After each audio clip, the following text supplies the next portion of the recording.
Sir, ಕರ್ನಾಟಕದಲ್ಲಿ ಭಾರತೀಯ ಜನತಾ ಪಾರ್ಟಿಯ ಬೆಳವಣಿಗೆಯಲ್ಲಿ 90ನೇ ದಶಕದಲ್ಲಿ ಬಹಳ ವೇಗ ಪಡ್ಕೋತು. 90ನೇ ದಶಕದಲ್ಲಿ ಮನೆ ಅನಂತಕುಮಾರ್, ಮನೆ ಯಡಿಯೂರಪ್ಪನವ್ರ ಜೊತೆಗೆ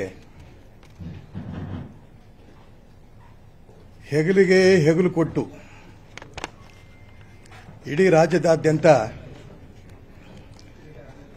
ಭಾರತೀಯ ಜನತಾ ಪಾರ್ಟಿ ಬೆಳೆಸಬೇಕು ಅನ್ನೋ ಉದ್ದೇಶದಿಂದ ನಾನು ಕೂಡ ಪ್ರವಾಸ ಮಾಡಿದ್ದೆ. ಆ ಸಂದರ್ಭದಲ್ಲಿ ಅದಾದ ನಂತರ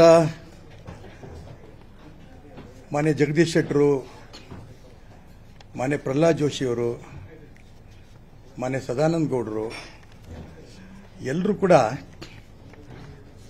ಭಾರತೀಯ ಜನತಾ ಪಾರ್ಟಿ ಅಧ್ಯಕ್ಷರಾದ ನಂತರ ಅದಕ್ಕೆ ಇನ್ನೂ ಭಾರತೀಯ ಜನತಾ ಪಾರ್ಟಿ ಶಕ್ತಿ ಜಾಸ್ತಿ ಆಯಿತು. ರಾಜ್ಯದಲ್ಲಿ ಇವತ್ತು ಭಾರತೀಯ ಜನತಾ ಪಾರ್ಟಿ ಲೋಕಸಭೆಗೆ 25 ಸೀಟ್ ಗೆಲ್ಲೋದಕ್ಕೆ, ರಾಜ್ಯದಲ್ಲಿ ಭಾರತೀಯ ಜನತಾ ಪಾರ್ಟಿ ಸರ್ಕಾರ ಬರೋ ದಿಕ್ಕಿಗೆ ನಮ್ಮಿಷ್ಟರು ಜನದ ಜೊತೆಗೆ ರಾಜ್ಯದ ಲಕ್ಷಾಂತರ ಜನ ಕಾರ್ಯಕರ್ತರ ಶ್ರಮ ಇದರಲ್ಲಿ ಅಡಗಿದೆ ಅನ್ನೋದನ್ನ ನಾನು ತುಂಬಾ ಸಂತೋಷದಿಂದ ಈ ಸಂದರ್ಭದಲ್ಲಿ ಹೇಳಕ್ಕೆ ಇಷ್ಟಪಡ್ತೇನೆ.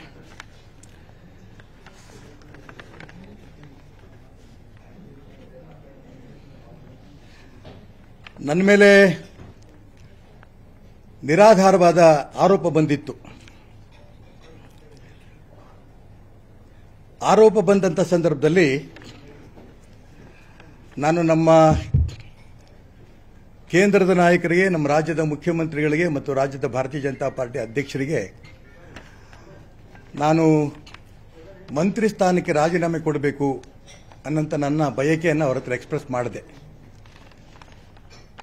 ಯಾಕೆ ಅಂತಂದ್ರೆ ಅವಾಗ ಅವರೆಲ್ಲರೂ ಬೇಡ ಅಂದ್ರು. ಬೇಡ ಅಂತ ನಾನು ಅವ್ರಿಗೆ ಹೇಳಿದೆ. ಹಿಂದೆ ನಾನು ವಿಧಾನ ಪರಿಷತ್ನ ವಿರೋಧ ಪಕ್ಷ ನಾಯಕನಾದಾಗ ಗೃಹ ಮಂತ್ರಿಗಳಾಗಿದ್ದಂಥ KJ ಜಾರ್ಜ್ ಅವರ ಮೇಲೆ ಇದೇ ರೀತಿ ಒಂದು ಆಪಾದನೆ ಬಂದಾಗ ನಾನು ವಿಧಾನ ಪರಿಷತ್ತಿನ ವಿರೋಧ ಪಕ್ಷ ನಾಯಕನಾಗಿ ಹೌಸಲ್ಲಿ ಮತ್ತು ಹೊರಗಡೆನೂ ಕೂಡ ಬಹಳ ಒತ್ತಾಯ ಮಾಡಿದೆ ಮಾನ್ಯ ಜಾರ್ಜ್ ಅವರಿಗೆ, ದಯವಿಟ್ಟು ನೀವು ರಾಜೀನಾಮೆ ಕೊಡಿ, ತನಿಖೆ ಆಗಲಿ, ತನಿಖೆಯಿಂದ ಮುಕ್ತವಾಗಿ ಬಂದರೆ ಹೊರಗಡೆ ನೀವು ಇಮೇಟ್ ನೀವು ಕ್ಯಾಬಿನೆಟ್ ತಗೊಳಕ್ಕೆ ನಮ್ದೇನು ಅಭ್ಯಂತರ ಇಲ್ಲ ಅಂತ. ಅವರು ರಾಜೀನಾಮೆ ಕೊಟ್ಟರು. ರಾಜೀನಾಮೆ ಕೊಟ್ಟು ಇದರಿಂದ ಕೊನೆಗೆ ಅವರು ಕ್ಯಾಬಿನೆಟ್ಟಲ್ಲೂ ಸೇರಿಕೊಂಡ್ರು. ಈ ಅಂಶವನ್ನು ನಾನು ರಾಷ್ಟ್ರೀಯ ನಾಯಕರ ಗಮನಕ್ಕೆ, ಪಕ್ಷದ ಎಲ್ಲ ನಾಯಕರ ಗಮನಕ್ಕೆ ತಂದಾಗ ಆಯಿತು ರಾಜೀನಾಮೆ ಕೊಡು ಅಂತ ಅವರು ಕೂಡ ಒಪ್ಪಿಗೆ ಕೊಟ್ಟರು. ಅವರು ಒಪ್ಪಿಗೆ ತಗೊಂಡದಾರರು ರಾಜೀನಾಮೆ ಕೊಟ್ಟೆ. ರಾಜೀನಾಮೆ ಕೊಟ್ಟ ನಂತರ ನನ್ನ ಕೇಸು ಕೂಡ ತನಿಖೆ ಆಯಿತು. ತನಿಖೆ ಆದಂಥ ಸಂದರ್ಭದಲ್ಲಿ ಈ ಕೇಸು ಪೂರ್ಣ ನಿರಾಧಾರ ಅಂತೇಳಿ ತೀರ್ಪು ಬಂತು. ತೀರ್ಪು ಕ್ಲೀನ್ ಚಿಟ್ ಕೂಡ ಸಿಕ್ತು. ಕ್ಲೀನ್ ಚಿಟ್ ಸಿಗಂತ ಸಂದರ್ಭಕ್ಕೆ ಮುಂಚೆನೆ ಯಾವಾಗ ಕೇಸ್ ಬಿತ್ತೋ, ಕೇಸ್ ಬಿದ್ದಂಥ ಸಂದರ್ಭದಲ್ಲಿ ಬಸವರಾಜ ಬೊಮ್ಮಾಯಿ ಇರ್ಬೋದು, ಯಡಿಯೂರಪ್ಪನವ್ರು ಇರ್ಬೋದು, ನಮ್ಮ ರಾಜ್ಯದ ಅಧ್ಯಕ್ಷರಾದ ನಳಿನ್ ಕುಮಾರ್ ಕಟೀಲ್ ಇರ್ಬೋದು, ಎಲ್ಲರೂ ಕೂಡ ಈಶ್ವರಪ್ಪನವ್ರ ಮೇಲೆ ಬಂದಿರೋಂಥ ಆಪಾದನೆ ನಿರಾಧಾರ, ಖಂಡಿತ ಅವರು ತನಿಖೆ ಆಗಂಥ ಸಂದರ್ಭದಲ್ಲಿ ಅದು ಹೊರಗೆ ಬರುತ್ತೆ, ಯಾವುದೇ ಸಮಸ್ಯೆ ಇಲ್ಲದಂಗೆ ಅವರು ನಿರಾಧಾರ ಅಂತ ತೀರ್ಮಾನ ಆಗಿ ತೀರ್ಪು ಬರುತ್ತೆ, ಕ್ಲೀನ್ ಚಿಟ್ ತರ್ತಾರೆ ಅನ್ನೋಂಥ ವಿಶ್ವಾಸ ವ್ಯಕ್ತಪಡಿಸಿ ಆಗಲೇ ಹೇಳಿದ್ರು ನಾವು ಅವ್ರನ್ನ ಕ್ಲೀನ್ ಚಿಟ್ ಬರ್ತಿದ್ದಂಗೆ ನಾವು ಕ್ಯಾಬಿನೆಟ್ಗೆ ಮತ್ತೆ ತಗೋತೀವಿ ಅಂತ ಹೇಳಿದ್ರು. ಆದರೆ ಕ್ಲೀನ್ ಚಿಟ್ ಬಂದು 4 ತಿಂಗಳಾಯಿತು. ನಾನು ಹಾಗೇನೆ ಖಾಸಗಿಯಾಗಿ ಮಾತಾಡ್ತಾ ಇದ್ದೆ ಮಾನ್ಯ ಮುಖ್ಯಮಂತ್ರಿಗಳ ಹತ್ರ. ನಾನು ಯಾವುದೇ ರಾಷ್ಟ್ರೀಯ ನಾಯಕರನ್ನ ಕಾಂಟ್ಯಾಕ್ಟ್ ಮಾಡಲಿಲ್ಲ.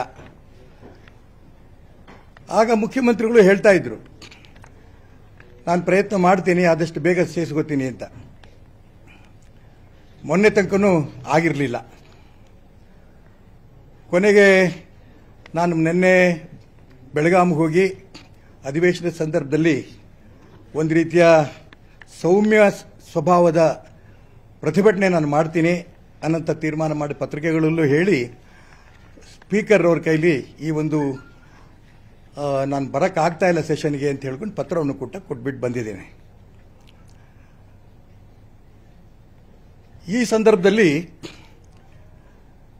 ಇವತ್ತು ನಡೆದಂಥ ಒಂದು ಬೆಳವಣಿಗೆ, ನಾನು ನಿನ್ನೆ ಬೆಳಗಾಂನಿಂದನೂ ಕೂಡ ಪತ್ರಿಕಾಗೋಷ್ಠಿಗೆ ನಿಮ್ಮೆಲ್ಲರೂ ಕೂಡ ಆಹ್ವಾನವನ್ನು ಮಾಡಿದ್ದೆ. ಬೆಳಿಗ್ಗೆ ತಾನೇ ಮಾನ್ಯ ಮುಖ್ಯಮಂತ್ರಿಗಳು ಇಂಡಿಯಾ ಟುಡೇ ಟಿವಿಗೆ ಸಂದರ್ಶನವನ್ನು ಕೊಟ್ಟು ಅದರಲ್ಲಿ ಈಶ್ವರಪ್ಪನವರು ಮತ್ತು ರಮೇಶ್ ಜಾರಕಿಹೊಳಿ ಇಬ್ಬರು ಕೂಡ ಅವರು ಕ್ಲೀನ್ ಚಿಟ್ ತಗೊಂಡಿದ್ದಾರೆ. ಅವರು ಪ್ರೊಟೆಸ್ಟ್ ಮಾಡೋಂಥ ಹಕ್ಕು ಅವರಿಗಿದೆ. ನಾನು ಕೇಂದ್ರದ ನಾಯಕರುಗಳ ಹತ್ರ ನಾನು ಮಾತಾಡಿದ್ದೇನೆ. ಅವರೆಲ್ಲರೂ ಕೂಡ ಪಾಸಿಟಿವ್ ಆಗಿದ್ದಾರೆ. ಆದಷ್ಟು ಬೇಗ ಅವ್ರನ್ನ ನಾವು ಕ್ಯಾಬಿನೆಟ್ಗೆ ತಗೋತೀವಿ ಅನ್ನೋಂಥ ಮಾತನ್ನು ಅವ್ರು ಹೇಳಿದ್ದನ್ನು ನಾನು ಕೇಳಿಸ್ಕೊಂಡೆ. ಹಾಗಾಗಿ ಮಾನ್ಯ ಮುಖ್ಯಮಂತ್ರಿಗಳಿಗೆ ನಾನು ಈ ಸಂದರ್ಭದಲ್ಲಿ ಅಭಿನಂದನೆಗಳು ಸಲ್ಲಿಸೋಕ್ಕೆ ಇಷ್ಟಪಡ್ತೇನೆ. ಯಾಕೆಂತಂದರೆ ನಾನಲ್ಲಿ ಬೆಳಗಾಂನಿಂದ ಫೋನ್ ಮಾಡೋಂಥ ಸಂದರ್ಭದಲ್ಲಿ, ಪ್ರೆಸ್ ಮೀಟ್ ಮಾಡೋಂಥ ಸಂದರ್ಭದಲ್ಲಿ ಈ ಬೆಳವಣಿಗೆ ಆಗಿರಲಿಲ್ಲ. ಹಾಗಾಗಿ ನಾನು ಮುಖ್ಯಮಂತ್ರಿಗಳಿಗೆ ಅಭಿನಂದನೆ ಸಲ್ಲಿಸ್ತೇನೆ. ಕೇಂದ್ರ ನಾಯಕರಿಗೂ ನಾನು ಈ ಸಂದರ್ಭ ಅಭಿನಂದನೆ ಸಲ್ಲಿಸಿ ಆದಷ್ಟು ಬೇಗ ನನಗೂ ಮತ್ತು ರಮೇಶ್ ಜಾರಕಿಹೊಳಿ ಅವರಿಗೂ ಕೂಡ ಕ್ಯಾಬಿನೆಟ್ನಲ್ಲಿ ಮತ್ತು ಉಳಿದಂಥವ್ರು ಯಾರನ್ನು ತಗೊಳ್ಬೇಕು ನಿಮಗೆ ಸಂಬಂಧಪಟ್ಟಿದ್ದು ಮುಖ್ಯಮಂತ್ರಿಗಳಿಗೆ ಅವರು ತಗೊಳ್ಳಿ ಅನ್ನೋಂಥ ಒಂದು ಪ್ರಾರ್ಥನೆಯನ್ನು ಕೂಡ ಈ ಸಂದರ್ಭದಲ್ಲಿ ನಾನು ಮಾಡೋದಕ್ಕೆ ಇಷ್ಟಪಡ್ತೇನೆ.